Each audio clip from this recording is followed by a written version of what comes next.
This podcast is intended for adults only. We do not condone the use of any illegal substances, and anything we consume is for educational purposes only. Because, we should be afraid of a plant that grows from the ground. And, endocannabinoid system is, it's in your body and it produces cannabinoids. I mean, you know what? I'm gonna stop because I'm gonna rant. Just play the music, Mitch. Like a side of fries, whoa. False guys who you idolize, yeah, go against us, I would not advise. We the highest in the room, just look up once and you can find us. Our song should have more plays, but we too dope, they rewind us. All my talk is lined up, every day my girl get fined up. All my clothes is local, bitch, I really write designer. Let's go, gang, highest in the room, yo, we get fucked up. You're listening to the Canna Kuyas podcast, where we are cultivating conversations concerning cannabis, culture, and creativity. I'm one of your hosts. I'm Mitch Narito. And it is Erick Esteban here. And I don't know if you follow us on Instagram, because you should really start, because I just uploaded a video of our new greenhouse. Yeah. We got we got a greenhouse from Home Depot. Yeah, it was Home Depot. And I tried to buy it from Lowe's, but wouldn't work. That's a lime LaCroix, because we've been partaking of the DJ Short Blueberry. I know that's a little bit of a ADHD tangent, but you got to preface the whole conversation with that. No, Mitch gave me his Christmas present. By the way, I apologize for not being on for 2 weeks. Yeah, but it's the holidays. Mitch was out of town. Yeah. I was tending to the plants and building the greenhouse and the Buddha Lounge.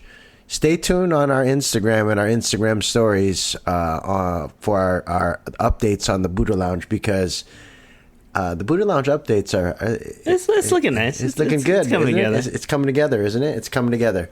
And I think as we have more guests on, I'm planning... Because now that I've gone through a whole grow cycle with Rooted Leaf, I really want to sit down with Nick, the CEO of Rooted Leaf, and interview him and just have him break down bottle by bottle what's going on in each thing, because I'm just mesmerized by how good it all works. I mean, you see the plants. Yeah. Like there's almost a bluish green tint to the leaves. They're so dang healthy, and no, they're looking good. They're looking really good. So Eric beforehand gave me a look at all the plants just to see how everything's doing. They're all looking healthy. They're looking good. The DJ Short is very short. It's like short and squat, but it's very robust, I guess you would say. Like there are very vibrant leaves on that thing. It's pretty cool. Well, even the mother plant was pretty squat and short. Mm-hmm. So I wasn't surprised. I mean, and again, that was the salvage clone cut. That was a little snippet, a little clone that I tried to keep alive from the clone that was dying that we got, and it saved, and it turned into a whole tent of weed. The pineapple OG autoflower is looking crazy. Like, it's very hairy. Humboldt Seed Company, a very consistent autoflower now. Like I've done the mint jelly. Mm-hmm. Another looks very, even in the plant structure, everything, it's very similar. And now the jelly donuts, which are the three that are surrounding the pineapple OG, are, they very similar in plant structure too. They're which is very consistent genetics, which is a very good thing. The younger plants are looking a little weak though. Just right now. Which one? The jelly donuts? No. The seedlings. Yeah, the seedlings, and then yeah. I guess you bought a clone from what clone was it? Gelato 33. Oh yes. Gelato 33. The Larry Bird cut returns. Oh god damn it. I'll just keep calling it Gelato 33 so as to not piss you off. Oh yeah, it's fine.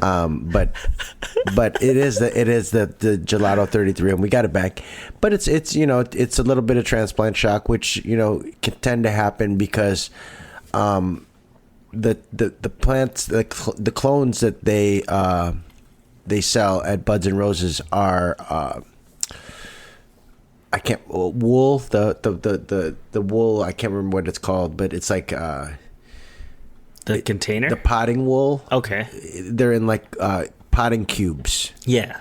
And so you put that into the soil, and then the plant still has to adapt to that, which is the same thing that's true for all the clones. Yeah. That basically that I've got from them, because I go from that potting cube, that whatever wool, rock wool, that's what it's called, rock wool cube, and they go in from that, and then they have to adjust to the new environment, which is the soil. Mm-hmm. So there's a little bit of adjustment, but I'm not too worried about it. How long ago was that? When did you get it? A week. So it takes about, I'd say, a week to 2 weeks before it to really root and acclimate to its new environment. So I'm not worried about it. It's not wilting and dying. It's just not looking too healthy. But it's just it still looks healthy. It's just very like even the little seedlings that I had. I was like, ooh, I should have put these humidity domes back on because I thought that they didn't need them, but they do. Is that like so? Do you think like when the plant is first like that? That's the most like fragile stage. Yeah, like in those the seedlings are the hardest, really, for me. Even as a grower, I think it's always going to be the hardest, because first it's finding the right genetics to grow, because you only have limited space and limited plant count, so you don't want to go over too much. So you want to be able to stay within all those parameters, but at the same time you want to search out and find cool genetics and cool phenotypes of that genetic, meaning like a really, like if I'm like I still haven't, I've only found one good pheno of Jedi cookies, and I feel like I cloned the wrong one and potted them in the greenhouse. That's me being real and full on observations of my cloning technique, because I feel like I cloned the. Do you remember the Jedi cookies that I ended up cutting down like mid flower because it was starting to get powdery mildew? Yeah. The bud structure was very similar to that. Okay. Very leafy, and it wasn't very big. Whereas the short squat one that I didn't think was going to be so good, I only took a few clones of that, and I'm guessing that short squat one in the first tent that looks really similar to the mom of the Jedi that looks good, and the buds looks really good. Yeah, it's right there in tent one, but in the other two in the greenhouse, I'm gonna let them keep growing, but at the same time, I'm almost predicting that I'm probably going to end up just chopping those down. No, when you say pheno or phenotype, what specifically? Because like a phenotype is a phenotype of a plant of all the same cultivar or all same strain. So when you're saying pheno, it's just like, okay, so you have all the same strain. It's just that. So like all the different DJ Short Blueberry, right? Mm-hmm. There's a number of DJ Short Blueberry plants in there. Yeah. Right. Each one of them is a different phenotype. Okay. But they're all from the same mom plant. Yeah. So it's just more specific. It's just correct. like an individual plant. Because you can have a specific mom plant that like this mom plant that survived from the clone. It's obviously strong genetics because it's survived from that little piece of clone that I barely was able to root, but it survived, and now it's this. So it's very strong genetics. So that particular phenotype of that particular clone that they gave me was very good and very strong. And now I've duplicated that particular phenotype. But now, since I have a number of plants in there, they almost become their own phenotype because they all display different characteristics. Yeah. You know what I'm saying? Okay. I just wanted to break that down because I've been hearing that term thrown around lately, and when I hear phenotype, I think of like strain. It's like the strain of weed, but then no, it's not. It's the specific plant. Okay. And the traits that it displays, and then there's a pheno search or a phenotype search where you look and you would look for stuff, but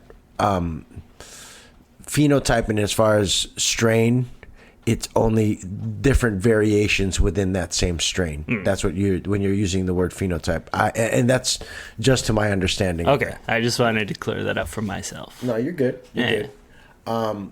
But what would you say about the differences between, the Jedi cookies in the tent versus the Jedi cookies outdoor?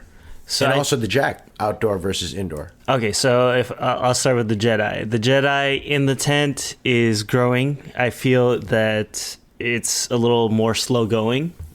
It's a healthy plant, but I feel like it's taking its time, right? Like in the tent,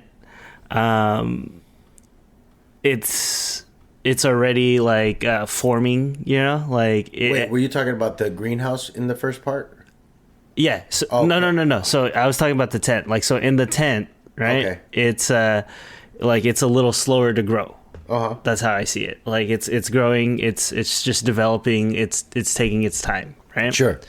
And then in the greenhouse, it's more. It's already starting to form, right? Like it has more room, so it's like just taking up as much space as it can. Right, like so it's more stretchy. You think? Yeah. Well, I can see that in the strawberry coffee that we're growing in there, for sure. In the variation of how it vegged in the tent versus how it vegged and is now stretching into flower, in the greenhouse. Like there are certain strains like Jack Herrera, and I think I feel like how strawberry coffee is going to turn out are going to do better outside than some of the shorter, squat, almost plants that were bred to be grown indoors. You know what I'm saying? Which is why, like, when you look at the bud structure of the Jedi cookies indoors, it almost looks as if it's like the basics of the bud structure are there. You know what I'm saying? Yeah. Like you said, it's like it's slowly growing the way it's supposed to, whereas outside it's way more wild, and there are some like little bud structures here and little bud structures there, but there's no substantial like colas developing. Yeah, the color is also a big difference. Yeah, the purples are coming out in one of the Jedi cookies. Yeah, so in the greenhouse, the purple, like I was like, oh, that's Jedi, like it's the purple, it's the mace, it's the Mace Windu. Yeah. But like in the tent, like it's still green, like it's a healthy green. Yeah. But you're not like, I think it's something about just being in the sun. I think that, and also because it gets colder in the greenhouse, I think, than it does in the tent. And what they've said is, especially during flower, if you want those purples to come out of your leaves, to lower the temperatures in the tent. Oh, and so that's why, like, there was a lot of myths about putting ice and icing your plants during flower so that the purple would come out, because they wanted purples, because I think it's called anthocyanins, and that's like the particular, it's not chlorophyll, so it's a different pigment in the leaves that make that purple. And anytime you see a purple in any kind of plant, it's not chlorophyll, it's a different I think it's anthocyanin. I'd have to Google it, pretty sure. But from like my like my podcast memory, verbal memory type of thing, it's anthocyanins is what I think they're called. Okay. Yeah. No, but like what else? For the Jack is looking like it did before, like it's looking strong. Yeah. In the tent, it's just way more spindly. It's just like you said, slowly growing, and you can see the bud structure developing. Whereas even outdoors, again, it grew more wildly, like almost as if it was searching for the light. Versus where because the light is there, it's scheduled, it's constant, 12 hours, boom, it's from the same angle all the time indoors. They're able to kind of like slowly develop, whereas I think the ones in the greenhouse and that were in the patio at the first, in the Buddha Lounge at first, from the time they started going into flower, they've been searching for the light. So there's not really been a. Have you noticed that the plants are moving towards the light? Yeah, like they're adjusting. When they were in here, it was even more apparent. But you could see they were like all stretching towards the window. Yeah. Away from the shade of the roof. Now they're all going upwards more. Even especially the Jack is the strongest genetics of the two. And to be honest, the Jedi cookies. Again, I don't know which clone. I'm not sure which plant because there were only 2 that survived of the 6 seeds that I popped. So, so I'm not going to give up on Jedi cookies because I have a few more clones of it. But at the same time, I'm going to go back to the drawing board and look for a new and better phenotype to clone. Gotcha. And that it's cool to lead it back to our conversation about because I'm going to plant some more seedlings of Jedi cookies and then pick the strongest couple ones and then do that because the problem is that sometimes some plants shouldn't grow all the way out to flower and be vegged. Did you have like Durban poison? Yeah. Where that's the seedling? Yeah, those are the seedlings.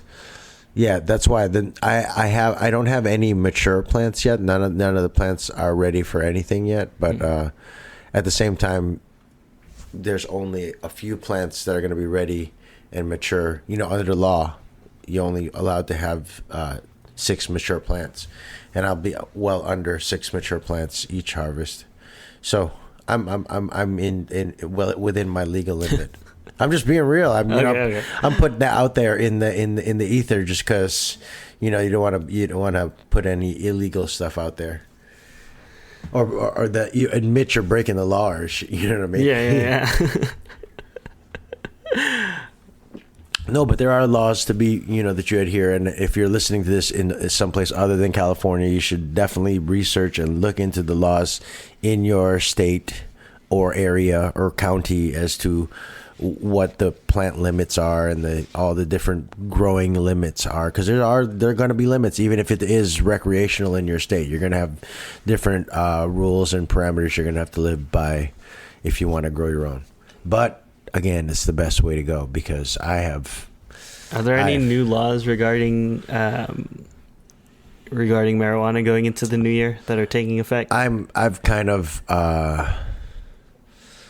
the results of the election have pretty much unplugged me from politics and a lot of different political policies and whatever is going on in Congress or Washington. I'm kind of unplugging myself from all of that stuff. So I'm almost, as long as California doesn't take away my home grow, I'm gonna be. That's kind of where I'm at with it for now. And as far as that, because we've given control to the robber barons in as far as that whole goes. So that means that even the corporatocracy that everybody claims to worry about and hate about the cannabis industry, well, they've pretty much got the reins now. So we'll see how it goes. That's kind of where I'm at with it. I'm kind of just want to protect my own shit and be selfish like everybody else. I know that sounds shitty, but at the same time, it's. We just bought a greenhouse. You know what I mean? We're building our own thing here, and I think that in a lot of ways, in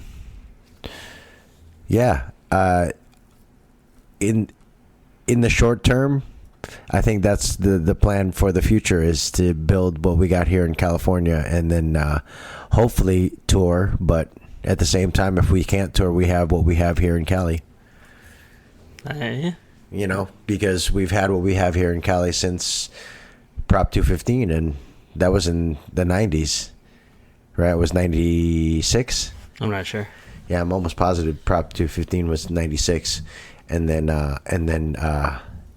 the new recreational is 2020, and I think things are in an adjustment phase. Oh, they have they're allowing for the food. Yeah, the consumption and consumption lounges that can have food and have other beverages. Drinks, yeah. And also a lot of people are talking about in the cannabis industry that the cannabis beverages are going to be all the rage sooner than later, like the 5% and the 10%. I don't know if it's beverages. targeted ads or whatever, but on Instagram I keep seeing like for some reason like edibles are popping up all over my feed, drinks, and I'm like, is it just because I live in California? Because like Also, and also, the pre-roll industry is basically it's pre-rolls, edibles, and what was it? Drinks. And drinks. That's it. That's the cannabis industry in a nutshell. From what I've gathered in my just my bird's eye view of the industry from afar, but at the same time, it's also like sprayed on terps and old weed and warehouses full of weed in garbage bags, stored in garbage bags, which I know like those, if not all the weed, at least the weed on the bottom of that pile's got some powdery mildew all in that bitch. I keep getting these ads for oil infusers. Yeah. Like the ones that like it'll dry your weed or whatever, and then it like. Yeah, no, I've been getting those ads because I've been searching out a good oil infusion. No, that's real because I want to make RSO Rick Simpson oil for my mom, the concentrated cannabis oil that you can just drop a couple oil drops under your tongue. Yeah. So I'm and I want to do it from my stuff rather than because you buy something that says RSO on. From a dispensary, and I trust the dispensary. I'll trust the bud tender, but that's unless I make it myself at this point now, especially because I have the capacity to. I'm gonna look into it because that's why I'm looking into getting one of those infusers. I can't remember what brand name is like the big brand that I've been following and I'm thinking about buying, but at the same time it's. You can also get a slow cooker and we can just infuse some butter too, but that's not Rick Simpson oil. That's not going to help my mom. That's just going to help me sell more edibles. I mean, or give away more edibles. This guy. You walk a fine line, sir. I try. This guy. But yeah, if you're listening. This is the Happy New Year episode. It is. It's we're doing this on the 31st, a little bit right before the ball drop and whatnot. It's midnight. It's New Year somewhere. Yeah. Already. Yeah. And so Mitch and I celebrated by smoking some of the DJ Short Blueberry, which you have elected as your favorite. Yeah, no, it's a good of all the strains that we grew, because it would be a good day. It would be good to recap all the different strains that we've grown so far, or that I've grown so far. We say we because you take credit for some of that shit. Moral support. I talk to the plants. I give them good vibes. I give them rallies. No, but so of all of the strains that I've grown, you would say DJ Short is your favorite? Or would you say Gelato 33, or like what are your favorite of all the strains that we've sampled from the Buddha Lounge Garden? What have been your favorite strains? Okay, yeah. So Gelato, I'll give it up to Gelato. That one was nice. What else? DJ Short is like, I think like overall like it's really good. The Jack is really good. But I think just for me, like the DJ Short is because like in terms of like how long it lasts, like the initial effects, and then like what was the other criteria is how fast or how much of a tolerance you can build how much tolerance you can build to it. Yeah. Like so for that, for like for the Short, it's like I've been doing like little by little, and it's been doing me. It's consistent. Yeah, I've been doing good. Very consistent and good. So those would be your top three. Would be the Gelato 33, the Jack Herrera, and then the DJ Short. Yeah, because like what? So your first attempt was the Chili Verde. The Chili Verde and the wedding cake, which both of those plants were. I don't remember the wedding cake. Those were both nasty. They both did. I didn't dry them well. It was a terrible first. The lion's paw. And then the lion's paw was my first attempt at autoflowers, and they turned out to be all regular autoflowers, and so half the tent was male and half the tent was female. And then I remember that one for me was very dry. Also it was I dried it for way too long, and also had to fight powdery mildew on one of the plants, and that was not a fun. The lion's claw was not a fun grow either. And then what was after that? And then it was Gelato 33 clones for a minute. That was good. It was Gelato 33 because I grew Gelato 33 and I believe it was Chile Verde together. Again, it was another attempt at the Chile Verde, and I had 2 Chile Verdes and 1 Gelato 33. And the 2 Chile Verdes didn't turn out very well, but the Gelato 33 obviously turned out how Gelato 33 was. And then I ended up cloning it and trying to have a whole tent of it. And remember that grow cycle, the clones didn't go well because they were monster clones, because I was trying to do it it was a crazy, but that was like the first year of growing was Gelato 33 and Chile Verde and messing with the clones, because I didn't really have money to buy seeds except for the Lion's Claw autoflower seeds that I bought at Buds and Roses, which is fine. That's you learn, and that's fine. Some mistakes. I made a lot of mistakes during those grows, but then I got one of my favorite strains that we smoked was the mint jelly autoflowers, and I grew 3 of those, and then we had the 3 different plants. Remember how the 3 different plants, and how Angie came over, and we had that was one of my favorite strains just because of the differentiation. And I learned so much in growing those autoflowers, which is, again, if you're a new grower, if you're trying to think about setting up a grow, an autoflower setup is you just put the seed in the soil and you let that little baby grow. Let it grow, and it will eventually flower. Some, you have different phenotypes. You have different types of cannabis plants where you have the autoflower plants that will autoflower and flower, but put them in a pot and they grow. Just like buying a rose bush from Trader Joe's. Exactly. Or you have what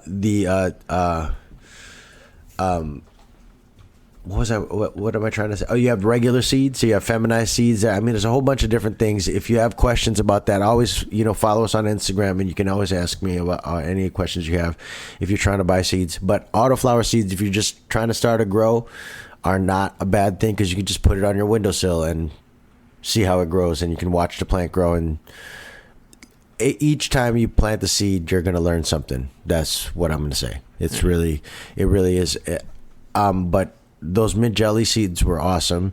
Again, even the old monster cloned, I feel like the genetics was a little degraded in as far as the Gelato 33. Even that weed was still really good. But you've strayed away from like the sugar leaf. Like you're not as precious with the sugar leaf as you used to be. No, I don't care about it anymore. But now, when did that? After which? After this grow, because I had so much sugar leaf that I didn't know what to do with it, and it is harsher.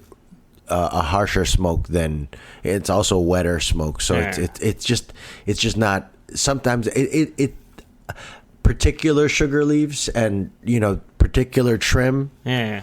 Of course, yes, let's go. But I'm not about being so dainty and saving every last leaf anymore. I'm not going to do that. It's almost especially with.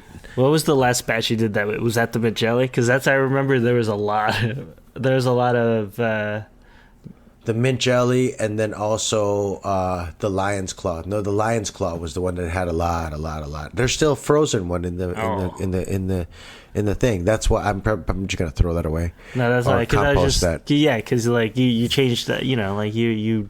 Well, I changed nutrients. I've changed not changed growing styles necessarily, but I kind of honed my own growing style in that year. Growing and making all those mistakes kind of made me understand, and know what I wanted to do with the plants. And now I'm getting a better sense of it. But I mean, I'm still making mistakes like these these Jedi cookies outside in the greenhouse. I don't think that they're going to bud very nicely. This is just from, my past experience, even with the Jedi cookies in general.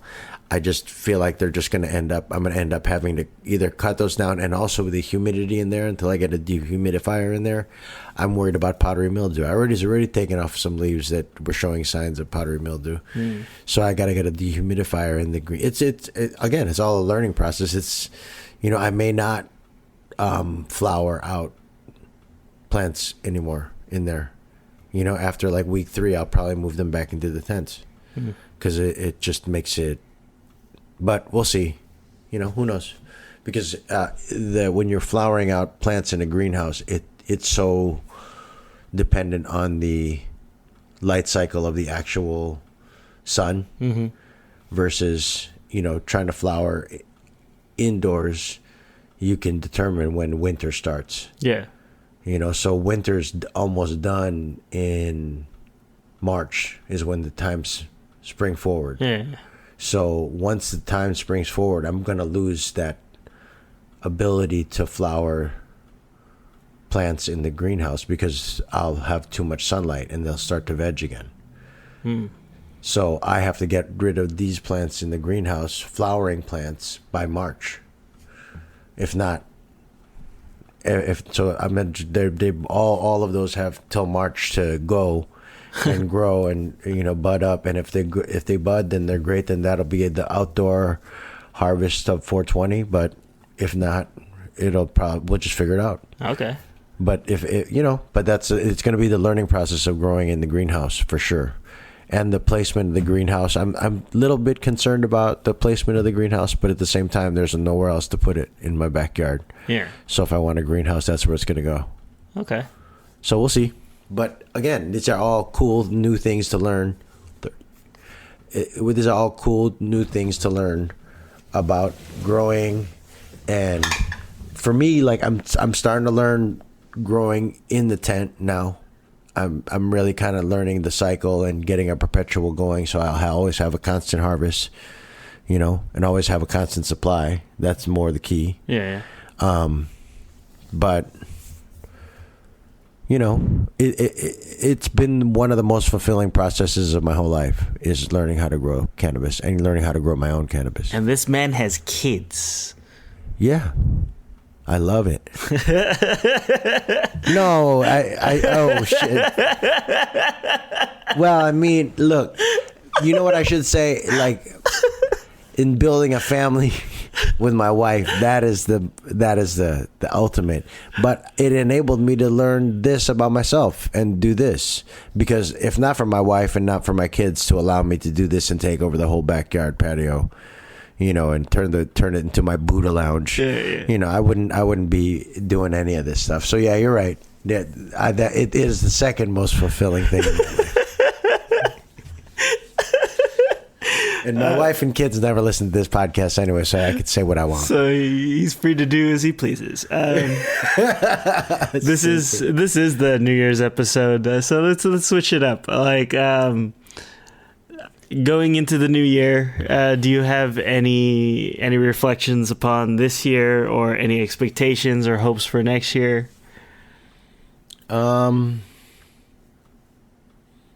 Well, and as far as growing, I just to keep learning more, keep learning new techniques of growing this beautiful plant that we love, but also kind of learning how to grow all the crops of plants and vegetables and stuff that we actually use. I like asparagus. I'm not trying to. My wife and kids don't like asparagus, so even if I grew it beautifully and grew it out perfectly, they wouldn't eat it. But they do eat tomatoes, and they eat cherry tomatoes, and they eat buttercup lettuce and romaine lettuce. You know what I'm saying? Yeah. I'm going to start trying to take some items off of our grocery list. Get that green onion. That's easy. Yeah, get that green onion off the grocery list. Get the cilantro and I already got the basil and the oregano off the grocery list. Those are fragrant. I like those. Yeah, it's really nice, right? But what I love is for some squirrels to stop fucking with my cilantro. So that's where the greenhouse comes in, and I can start diversifying. And we were talking about cover crop, and that's something new that I'm gonna try. I'm gonna try with a few of the pots of the cannabis. Like, I think I might try growing some strawberry cover crop in the strawberry cough. How cool would that be to have strawberries in the base? Strawberries on strawberries. In the base on strawberry cough. That'd be some trip, because it's gonna flower for 12 weeks. Mm-hmm. Even in the tent, it was flowering for 12 weeks. So if it's flowering for 12 weeks, it's probably gonna flower all the way through until March. Okay. You know what I'm saying? Yeah. So I'm guessing. So why not? Why not grow some strawberries in there and see if we can't grow some strawberries in the greenhouse with some strawberry cough, and then get some strawberry terpenes from the diversification of the soil and all the other stuff that they talk about cover crop doing to your soil and making it, a stronger soil and again, more fertile soil, because it can grow different types of crops. And that's what I'm all about, especially in the greenhouse, because I want to be able to pop in a plant or pop in a seedling of whatever it is into those big pots, and it'll go and grow huge. That's kind of the ideal. And whatever, plug and play. I'm not talking about just cannabis plants. I'm talking about, vegetables, everything, fruits, everything. Because, it's expensive. Groceries are expensive. Groceries can be very expensive. And the more things that you can grow for yourself, and especially now grow organically with, I don't grow with a lot of chemicals. I use rooted leaf nutrients, mm-hmm. which are mostly organic and fermented plant materials. And then I eat Gaia Green, which is all organic materials. And then Hygrozyme, which is all enzymes and bioactive stimulants that help the soil. So it's all organic, all natural stuff. So even not just the cannabis, but everything that I'm even eating from the garden is going to be very healthy and strong. Grown. Yeah. And that's all from learning how to grow cannabis, because why not put... I made the joke at the end of the video on Instagram, but it's true. If you want to show my wife, I want to show my wife that I love her, I better grow some buttercup lettuce the same way that I grow cannabis. I use the same type of love. It's true, like because it's very selfish if the whole garden and the whole greenhouse is just cannabis, because I'm the only one in the house who consumes that. That's not. So yeah, as far as New Year's resolutions, I'm going to try and share the garden more with the actual grocery list of the house, and grow things that we actually eat and consume, and not just me, but all four of us. Nice. Yeah. I like that. Yeah. Okay. How about you, Mitch? What are your observations? Like, it was interesting was when you said you took a break from smoking, since we haven't been podcasting. We took a break from the podcast for a couple of weeks. So you took a break from smoking, you said, for your Christmas trip, right? It wasn't a break. Like in New Mexico, I went to New Mexico to visit my wife's family. The first night I was there was Christmas Eve. And like one of my wife's cousins was kind enough to offer me some of a joint, and I took a couple hits and I was like, okay, I'm cool. I had a couple edibles when I went to go watch a movie out there, but I didn't smoke, so I was probably like smokeless for it wasn't a long time. It was only 3 or 4 days, but when I came back, I was just like, oh, it does clear up, and you do feel it, Oh, it doesn't feel like the first time, but it still feels good. Yeah. Even for me, when I work a long shift at work, and I obviously don't smoke while I'm at work. Yeah. If I work an 8-hour shift, and that first joint walking home it hits me. It hits well. And, as far as my favorite strains, I mentioned the mint jelly as, it's more of an honorable mention than it was my favorite strains, just to kind of close up the episode, and to kind of, because I kind of tried to list in my brain all the different strains that I've grown, right? We did the Chili Verde and the Wedding Cake, and then the Gelato 33 and the Chili Verde, and then the Lion's Claw, and then the mint jelly autoflowers, and with a bunch of gelato clones, and then And then I took a break and I reset the tent, and then I bought seeds, and we did Jedi cookies, strawberry cough, and then we got Jack Herrera and DJ Short Blueberry from Buds and Roses. Yeah. And so that was the start of this new cycle, and so that was the 4 from there. And I'm really from those 4, I would probably, the DJ Short Blueberry I think will be my favorite. Yeah. Because I feel like I messed up the harvesting and also the watering and overwatering, so it ended up being too moist. Even for me, it's still too moist, and it's been in the jar now for a month, and it's still too moist. Yeah. But that's, I think, a fuck up on my part and the drying process, and I feel like we have yet to unlock the potential of the DJ Short Blueberry. So I feel like that will be my favorite. But it's a trip, because the one strain that I was so hesitant about, and this is why I'm going to give my props to you for picking it, is when you took that Jack Herrera, because it has been the strongest genetics. We've gotten the most plants out of cloning it. You know, you just put that little clip in the cloning thing, and it just goes. Yeah. And it is strong genetics, and we got 8 jars of weed from Jack Herrera from that harvest in the 110.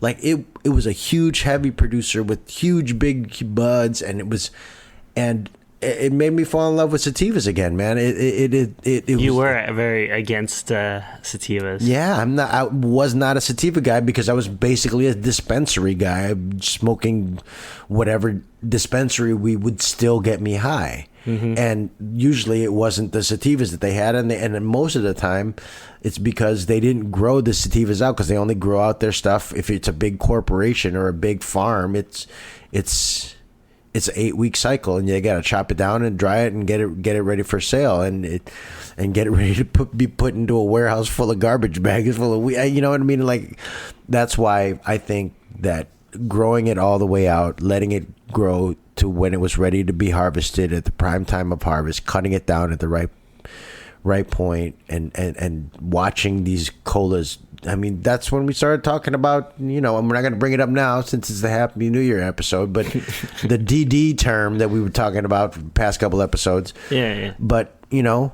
the Jack Herrera, man, is probably, of the 4, it's my favorite, because it's the weed that I smoke all day. Yeah, it really is great, wonderful sativa weed.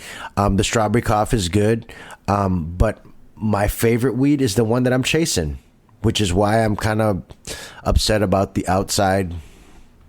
That Jedi cookies rivals, for me, Gelato 33, because they're both indica, mm-hmm. and that Jedi cookies it hits everything for me, because I'm looking for a Skywalker, and I'm looking for I want that old Skywalker. I want that Skywalker OG. That's tough, man. That's right. It's old B's. genetics. That's yeah, Bum B's. Yeah, plant. Like, I want a Skywalker or some semblance of it. Like, I like Girl Scout cookies too, and that's why I've been growing out the Jedi cookies, because I really do. Like, I love. It went so quick because there was only one plant to that, and but it was so that was some good. That was like your personal reserve. That was my person. That nobody. I didn't sell that. I didn't give that to anybody. Yeah. No, I really didn't give. I didn't even. I gave some to you. You gave me a little bit, but I didn't. I gave you like a eighth. I didn't give you like, because that Jedi cookies was my shit. It was his precious. But between now with the potential of the new Gelato 33 clone that we have, and that was the favorite. That was Gelato 33 was the favorite. And I would like to see, because I like the strawberry cough too, and the strawberry cough was wonderful. Not my favorite though.